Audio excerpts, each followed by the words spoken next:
Pagi anak-anak, jumpa lagi dengan Bu Titi dalam pembahasan fisika. Kali ini kita akan bahas tentang penerapan hukum Archimedes. Materi ini masih termasuk di dalam bab fluida statis. Dan materi ini untuk anak-anak SMA kelas 11 MIPA. Semoga semuanya dalam keadaan baik dan sehat.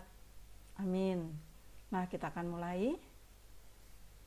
Penerapan yang pertama adalah hidrometer. Nah, ini seperti ini anak-anak.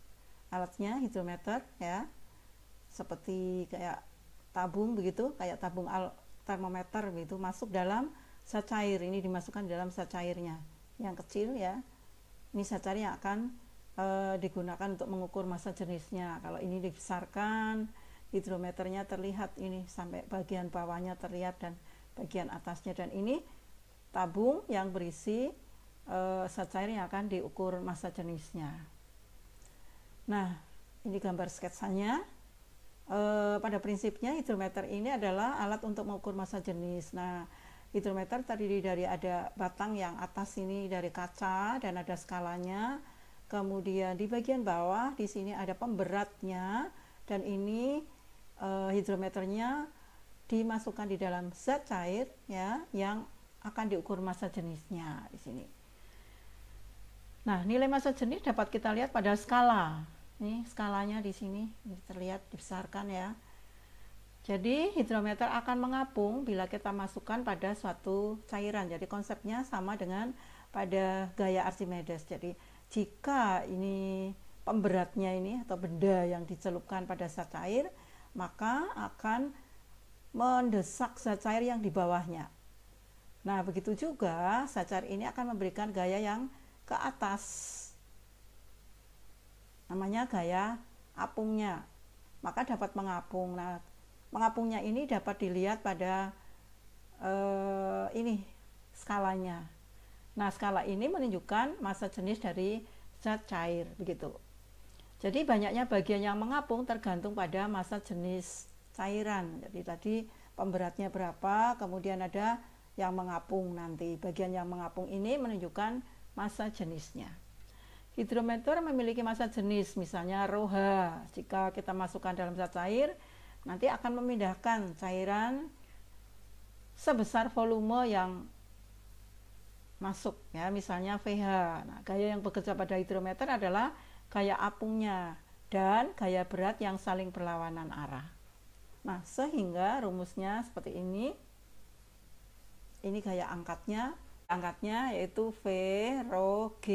V hidrostatisnya, pH-nya, dan rho dari zat cairnya, lalu G-nya. Ini berat hidrometer.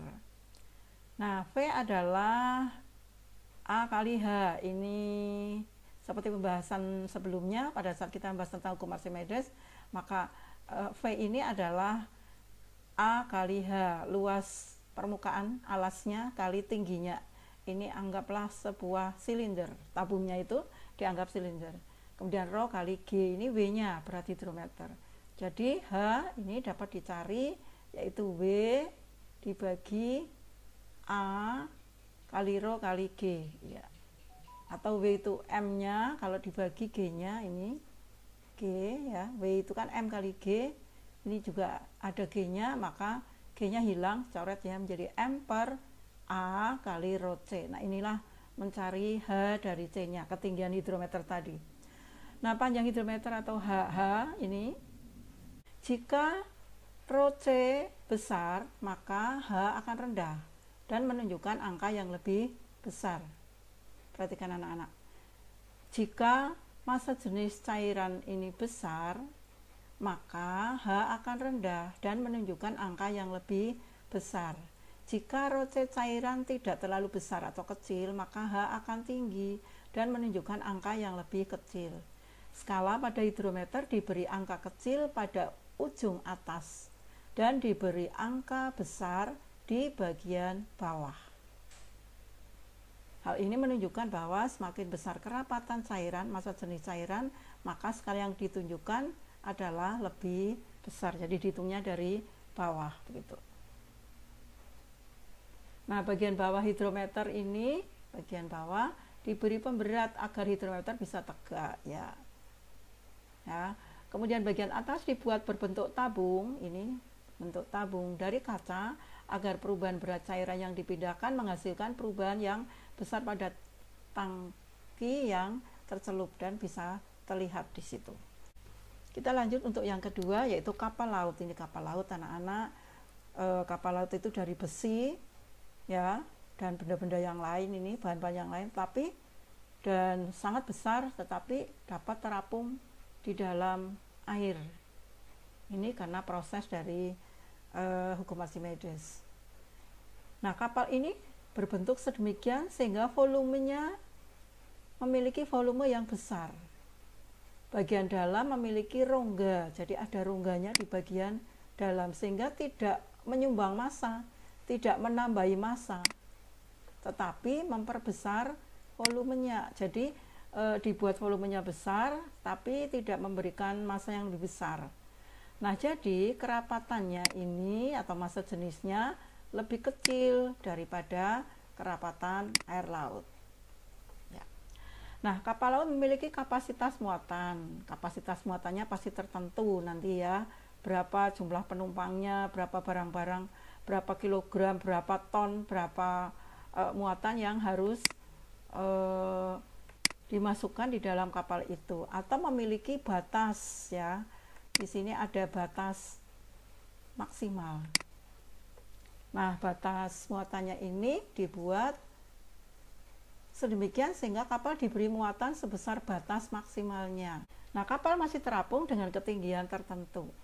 Coba perhatikan, jika muatan kapal sedikit, maka bagian kapal yang tercelup juga kecil. Jika muatan kapal lebih besar, maka kapal lebih berat. Nah, jadi kalau lebih berat, maka yang tercelup juga akan semakin besar. Nah, saat kapal diberi muatan maksimal, kerapatan kapal masih lebih kecil daripada kerapatan air. Ya, ini konsepnya. Kapal yang diberi muatan melebihi batas. Nah, kalau yang melebihi batas di sini, maka kerapatannya akan lebih besar. Kerapatannya akan lebih besar dari kerapatan air. Dan kapal akan tenggelam ini. Jadi pada saat tenggelam seperti ini, gaya beratnya lebih besar dari gaya apung, jari yang ke bawah lebih besar dari gaya yang ke atas. Seperti itu konsepnya. Nah, alat yang ketiga pada kapal selam ya. Ini kapal selam ini sedang menyelam, mau menyelam, dan ini sedang berada di atas atau terapung. Bagaimana konsepnya? Seperti ini.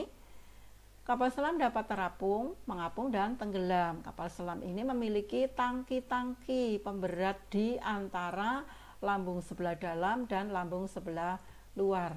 Kapal selam dapat mengubah kerapatannya, jadi konsepnya adalah merubah kerapatannya. Ini dengan cara mengisi, nah pada saat ini mengisi atau membuang air dalam tangki pemberatnya itu. Saat kapal terapung, nah pada saat terapung, tangki dikosongkan. Agar kapal dapat tenggelam, maka kapal diperberat dengan cara memasukkan air laut. Jadi tangki-tangki udaranya itu diisi, tangki pemberatnya itu diisi dengan air laut ke dalam tangki pemberat sehingga nanti dapat tenggelam seperti itu. Pada saat melayang terapung, pada saat terapung maka air yang di dalam tangki itu dikeluarkan. Jadi awak kapal harus mengatur seberapa besar pengisian tangki pemberat sesuai dengan kedalaman yang diinginkan. Ini ada perhitungannya anak-anak. Agar kapal dapat melayang, nah ini melayang, maka berat kapal harus sama. Ini persis sama pada teori Archimedes ini ya, sama dengan gaya apung pada kapal. Nah, apabila kapal diinginkan terapung, tadi melayang, maka air laut yang berada di tangki pemberat dikeluarkan sehingga kapal menjadi lebih ringan dan dapat naik ke atas begitu. Air dikeluarkan dengan cara memompakan udara dalam tangki sehingga air terdesak keluar. Itu konsepnya anak-anak. Kalian masih ingat bukan bahwa tekanan hidrostatik ini semakin besar dengan meningkatkan kedalaman. Jadi Tekanan hidrostatik kita tahu bahwa ditentukan oleh kedalamannya. Kapal selam mendapat tekanan hidrostatik yang semakin besar saat mencapai kedalaman yang besar ya. Pada saat mencapai yang dalam, itu paling dalam, maka tekanannya paling besar, tekanan hidrostatiknya. Oleh karena itu dinding kapal dibuat tebal supaya mampu menahan tekanan hidrostatik pada kedalaman laut. Kapal memiliki batas kedalaman. Jika kapal selam menyelam lebih dari batas kedalaman tersebut, dinding kapal tidak mampu lagi menahan tekanan hidrostatik. Keempat adalah galangan kapal. Ini galangan kapal, tempat untuk kapal berhenti ya. Ya ini tempatnya, ini kapal. Kapalnya ini galangan kapalnya, ini galangan kapalnya, ini kapalnya. Nah, bagaimana konsepnya seperti ini? Galangan kapal adalah alat untuk mengangkat bagian kapal dari permukaan laut. Ya, ini galangannya, hurufnya U, ya. Jadi nanti kapalnya bisa terangkat di atas permukaan air. Galangan kapal dibuat U sehingga bagian dalamnya berongga. Ya, ini di sini berhuruf U. Lalu dalamnya ini berongga, sehingga bagian dalamnya memiliki kerapatan yang kecil. Saat galangan kapal ini berada di dalam air laut, maka galangannya ini tenggelam. Setelah kapal masuk, maka air yang di dalam galangan kapal ini, rongga di dalam galangan kapal ini dikeluarkan, sehingga berat galangan berkurang. Yang nomor 5 adalah balon udara. Udara dapat digolongkan sebagai fluida. Udara juga memiliki gaya apung pada benda. Gaya apung yang bekerja pada benda sama dengan berat udara yang dipindahkan oleh benda.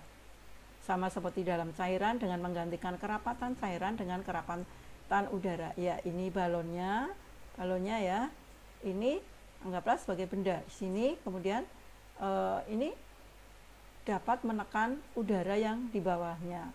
Nah, udara ini nanti akan memberikan gaya ke atas pada balon tersebut. Itu konsepnya sama dengan pada secair.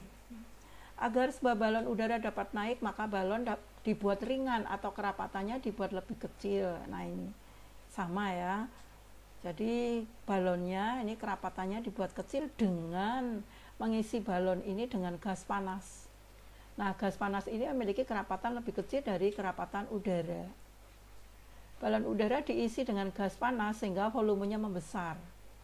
Volume yang semakin besar, maka volume udara yang dipindahkan juga semakin besar. Ya, ini yang di sini. Gaya apung lebih besar dari berat balon, maka balon akan naik, itu konsepnya. Jadi sama dengan di dalam secair ya.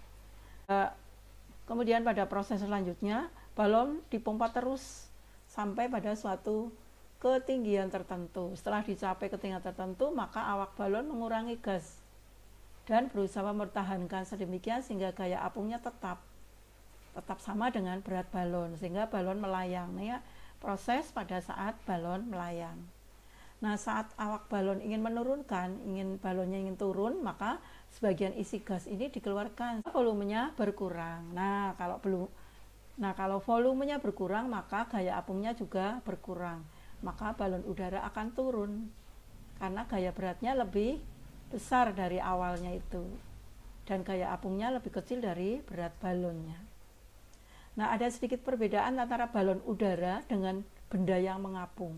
Kalau balon udara seluruh balon berada dalam fluida, dalam hal ini udara. Jadi ini balon ini ya. Jadi semuanya berada di dalam udara. Volume udara yang dipindahkan selalu sama dengan volume balon udara. Ini balon ini berada di dalam udara.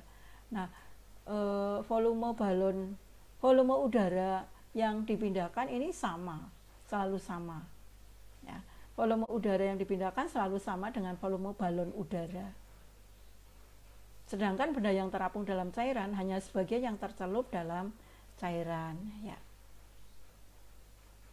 Sampai sekian dulu anak-anak materinya. Nah, kita akan lanjut ke latihan bernalar untuk meningkatkan keterampilan kecakapan hidup. Ini berhubungan dengan hukum Archimedes. Nah, Kalian sekarang sudah mengetahui bagaimana sebuah benda dapat mengapung, tenggelam, dan melayang. Jika terjadi banjir, bagaimana cara kalian agar tidak tenggelam? Kalian menaiki barang-barang yang dapat mengapung dan memperkirakan berat maksimum yang bisa diangkut tanpa tenggelam. Nah, ini pertanyaannya, carilah barang-barang yang ada di sekitar kalian yang mudah diperoleh untuk kalian manfaatkan jika terjadi banjir. Nah, jadi di sini jika terjadi banjir, kalian bernalar pada saat jika terjadi banjir dan kalian mengalami banjir seperti ini. Kemudian yang terakhir adalah latihan soal ya. Buah balon dengan diameter 10 meter berisi udara panas. Kerapatan udara di dalam bola balon maksudnya 75% kerapatan udara luar, 75%-nya ya. Kerapatan udara luar 1,3 kg per meter kubik. Ini rho-nya udara luar. Pertanyaannya, berapakah besar massa total maksimum penumpang dan beban yang masih dapat diangkut balon tersebut? Hitunglah G-nya 10 meter per sekon kuadrat.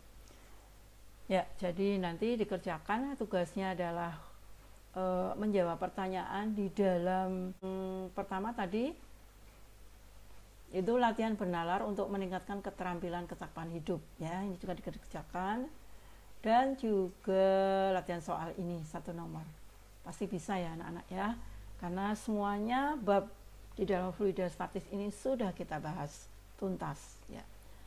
Nah, sampai sekian dulu anak-anak materinya. Semoga bermanfaat bagi kita semuanya. Salam sehat selalu, selamat pagi, terima kasih. Jangan lupa ingat pesan ibu 3M.